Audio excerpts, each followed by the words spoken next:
Sharing that. This PFAS, boy, it is a serious problem. I suppose a lot of people don't even really understand what it is. Talk about the importance of the PROTECT Act that you're introducing.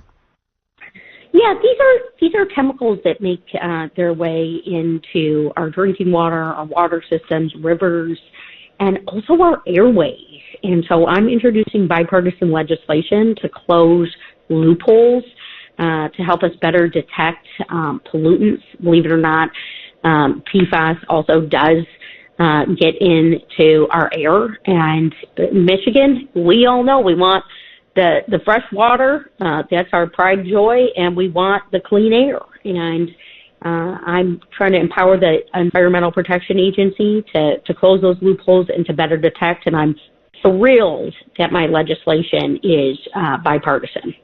Yeah, that's, I don't know how it could be political, but I guess everything is these days. But talk about what they've tried to do so far with PFAS and how this could help with the effort. Yeah, there's work that's taken place, and there's more work to be done. We have taken steps on water. I played a role in our infrastructure legislation years ago now that got some investment placed in cleaning up our pipes, cleaning up our water.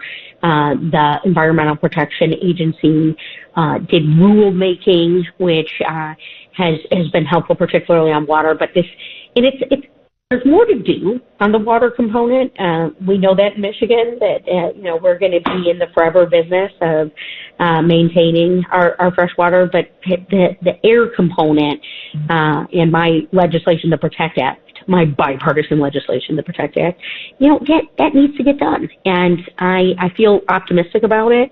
It seems like a no-brainer. Obviously, there's always a lot of things going on in Washington, but I'm going to be working this one to see it become law. Are there certain communities in Michigan that would see the most immediate impact if the bill becomes law? Well, look, there's communities that have had to deal with PFAS contamination head on. One of the most visible cases was in the Asalbo River area.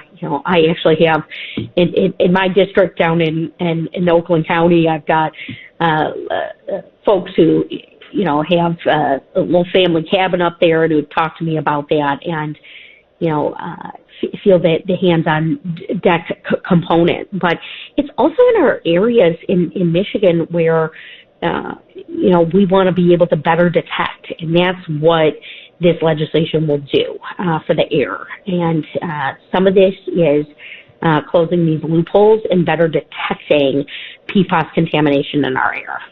Yeah, we want to obviously clean up the existing damage that's out there, but we want to also prevent future PFAS contamination. Are there new enforcement tools? Are there penalties for polluters involved in your PROTECT Act?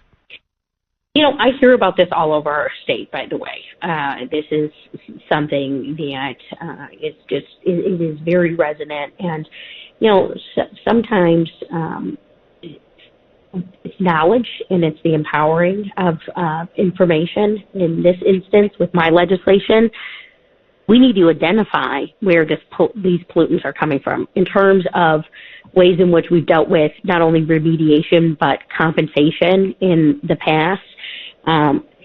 There are mechanisms in place for that. We've had instances where companies have had to stop for a minute, not just a minute, but for a little bit, and rejigger in terms of what is going into our water.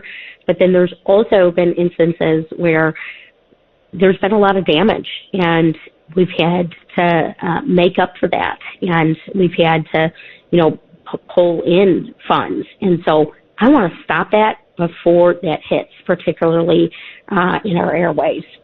Well, you said it's bipartisan. Hopefully it'll make its way through and get signed and become law. We appreciate you sharing your information on that.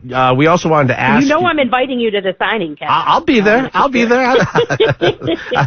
Hey, they serve wonderful cookies at those events. I get a lot of bills done, so those signings are a lot of fun. They are. And, well, these days it's so hard to get anything passed that when something gets through, there should be a little